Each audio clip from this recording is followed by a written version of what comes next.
Você está sintonizado no Agenda Econômica da TV Senado.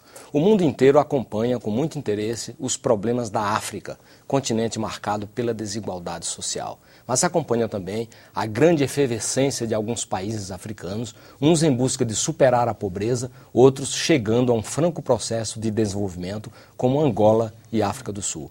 O Brasil e a China têm sido atores importantes no cenário africano. E é para melhor analisar as perspectivas da África e a atuação da China e do Brasil naquele continente que nós convidamos o professor Fernando Jorge Cardoso, da Universidade Fernando Pessoa, do Porto, e diretor do Instituto de Estudos Estratégicos e Internacionais de Lisboa. Participa dessa entrevista o jornalista Davi Emerick. Professor, muito obrigado pela sua presença nos estúdios da TV Senado. Professor, eu queria começar um pouquinho, quer dizer, a imagem que nós temos da África, não digo não só nós do Brasil, mas o mundo inteiro tem da África, é de um continente muito sofrido, sacrificado, foi vítima de uma depredação humana, né, com a questão historicamente, a questão da escravatura. E hoje é um país que vive guerras civis, ou viveu recentemente muitas guerras civis, e muita pobreza, quer dizer, é um continente marcado por enormes desigualdades.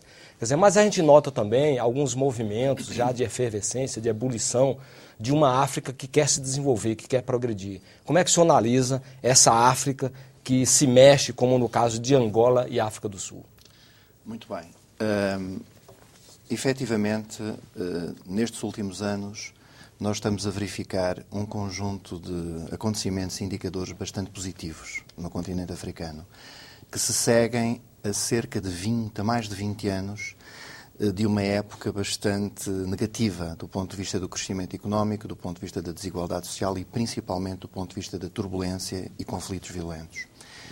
A partir de meados dos anos 70 do século passado, o continente africano, que tinha sofrido algum crescimento económico após as independências no início dos anos 60, de uma forma geral, os países africanos sofreram muito as consequências da grande crise do sistema capitalista internacional após a grande subida dos preços do petróleo cerca de meados dos anos 70.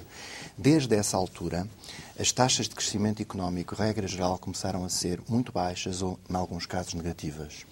E os anos 80, no continente africano, foram, digamos, os anos mais negros da história recente em termos económicos.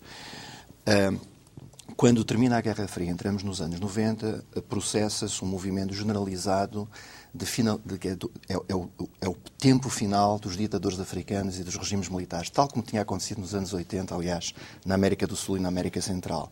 Isso vai acontecer em África nessa altura. Só que vai acontecer num cenário de fragilidade económica muito grande. E então os novos regimes muito frágeis, vamos dizer assim, as recém-eleitas novas democracias africanas não têm os instrumentos nem a capacidade de um exercício de uma soberania plena sobre os seus territórios em muitos dos casos. E isto vai criar vazios de poder que originaram, em conjunto com desigualdades e com os problemas económicos, o surgimento de lutas internas pelo acesso a recursos e pela conquista do poder. Este período dos anos 90, particularmente a meados dos anos 90 até final dos anos 90, é um período muito negro na história recente da África.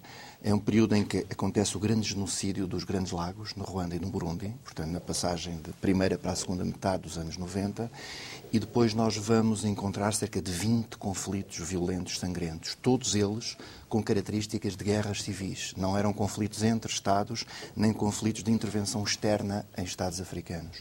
O único conflito que aconteceu entre dois Estados foi entre a Etiópia e a Eritreia, que, aliás, portanto, a Eritreia tinha ficado independente através de um processo referendário da Etiópia, mas efetivamente são dois Estados que têm muito mais relações. Mas os outros 19 conflitos que se processam nestes anos 90 no continente são, de facto, guerras civis com grandes consequências desastrosas do ponto de vista humanitário.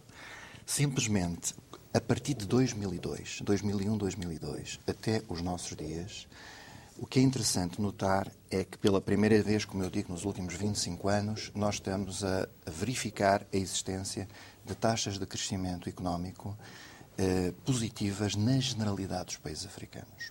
Eu posso dizer-vos que Se nós olharmos para a totalidade dos 53 países do continente, há quem diga 54 por causa da questão do Saara Ocidental, mas digamos, é um país onde não há um exercício efetivo, vamos dizer assim, de independência e de soberania, mas a totalidade dos países africanos, com a exceção do Zimbábue, a única exceção é o Zimbábue, desde 2002 até hoje, estão com taxas de crescimento económico positivas. E do ponto de vista dos números médios dessas taxas de crescimento, com uma ligeira descida no final de 2008 e durante o ano de 2009, por causa da crise geral que afetou todos os países, essas taxas de crescimento situam-se entre 5% a 7%, em média. E o que é interessante também notar é que este crescimento opera-se não só nos países exportadores de petróleo e gás natural, mas na generalidade dos países. E qual a razão de isto estar a acontecer? No meu ponto de vista, a razão disto estar a acontecer tem a ver, por um lado, com reformas políticas e com uma nova atitude, vamos dizer assim, de liderança numa grande parte dos países africanos, mas principalmente porque existe um aumento sustentado da procura de matérias-primas em termos internacionais.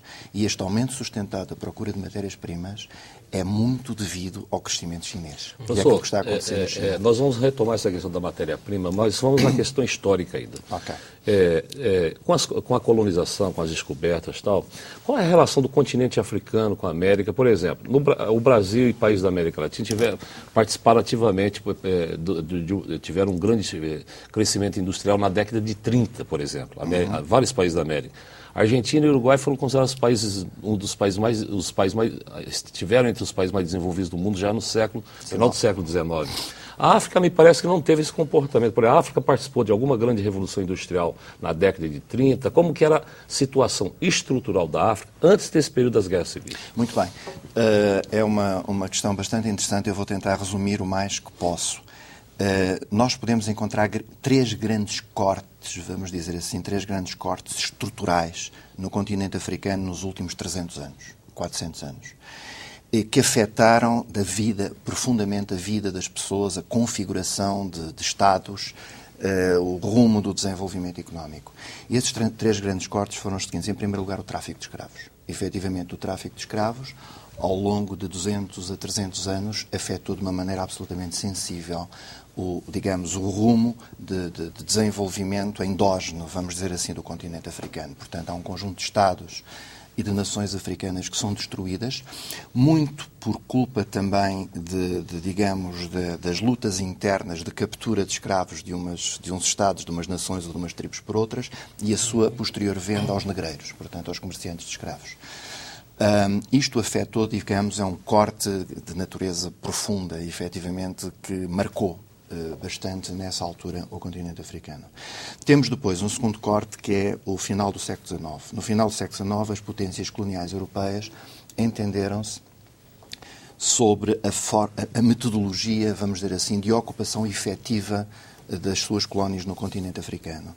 E entenderam-se no seguinte sentido: quem não tivesse capacidade administrativa e económica para, efetivamente, na delimitação de fronteiras, que depois foi acordada entre 1885 e 1891, em várias conferências realizadas em Berlim, não foi só uma, foram várias,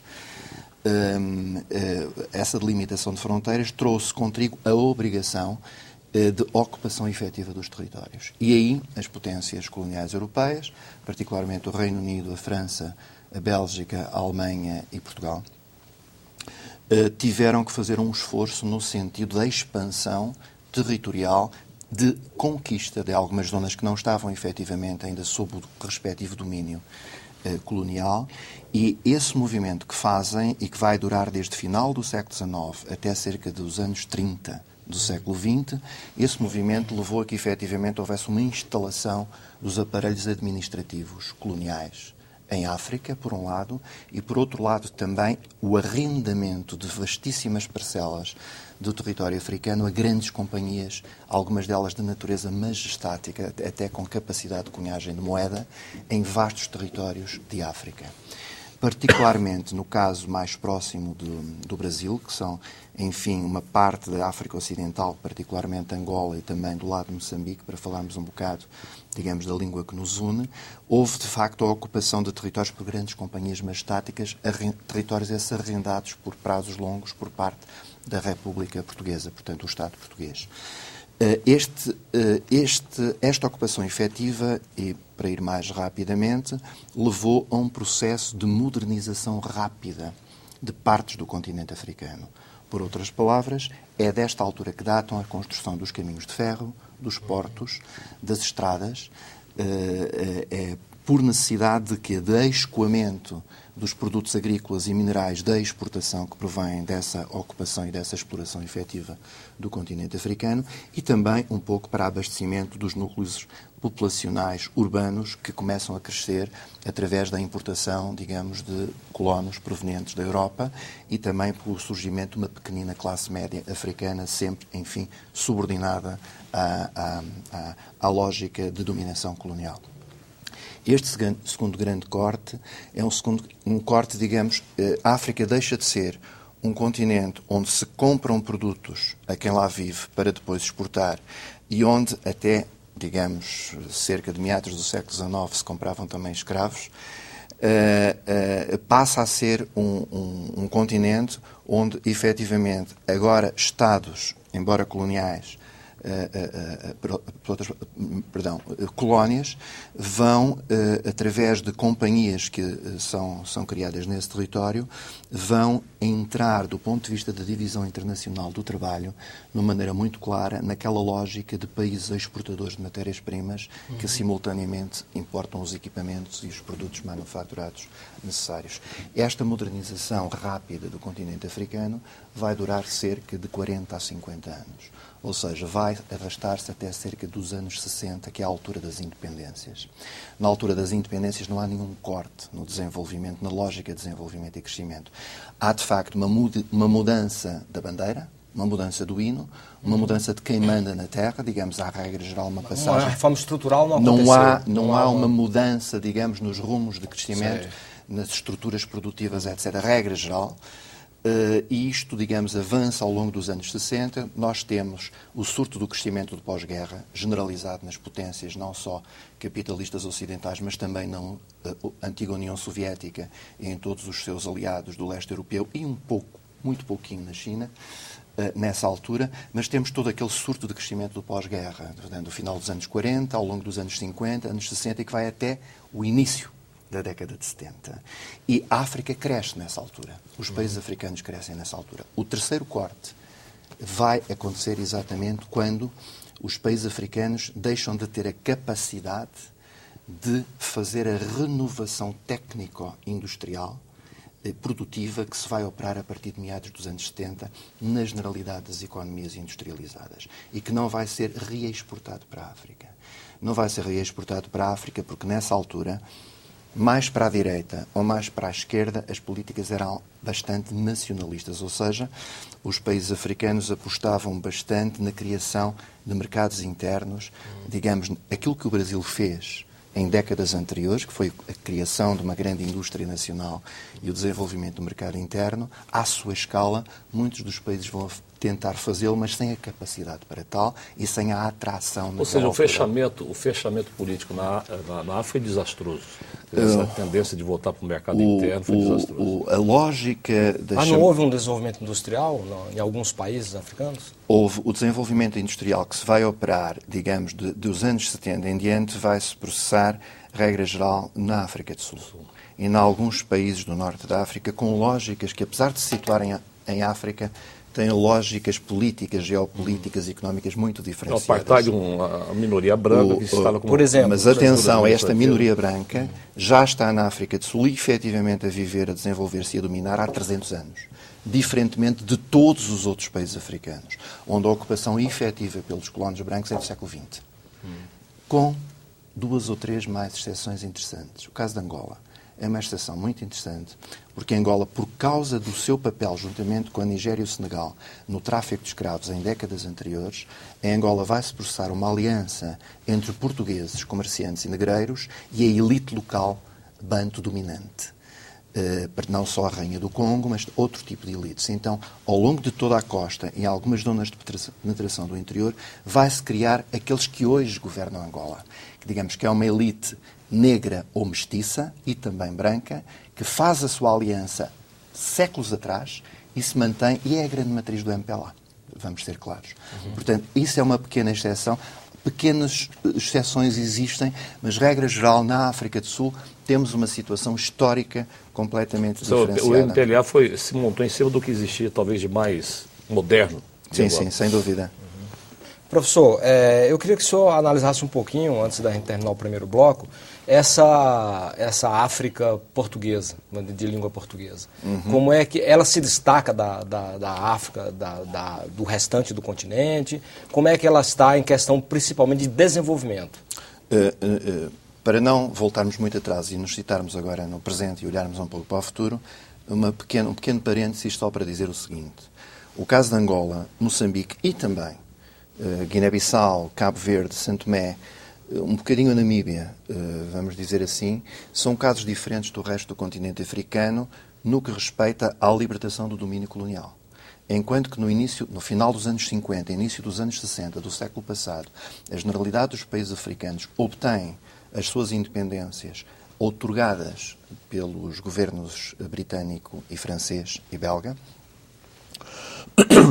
No caso português, digamos, a ditadura portuguesa em vigor na altura, do Salazar, recusa, digamos, a concessão das independências às suas colónias, e isso origina o desenvolvimento de lutas de libertação nacional, particularmente na Guiné-Bissau, em Angola e Moçambique. Então, a natureza das independências neste país vai ser diferente das dos outros países, por um lado, e vai ser 10 a 15 anos mais tarde do que na generalidade dos países.